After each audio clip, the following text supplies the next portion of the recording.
জাতীয় নাগরিক পার্টির এনসিপির যে নেতৃবৃন্দ রয়েছেন, এনারা আসলেই বাচ্চা ছেলে।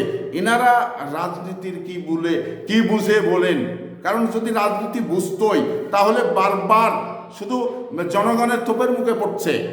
যেমন গত গোপালগঞ্জে পড়েছেন, আবার কালকে কক্সবাজারে পড়েছেন, এবং চিটাগাঙ্গেও কিন্তু এই তোপের মুখে পড়েছেন। তাহলে কি এমন বলছেন যা জনগণ বারবার চেপে ধরছে? আরও রাজনৈতিক দল রয়েছেন, আরও রাজনৈতিক নেতৃত্ব রয়েছেন, কই এই ধরনের তোপের মুখে তো আমি অন্য কাউকে পড়তে দেখি না।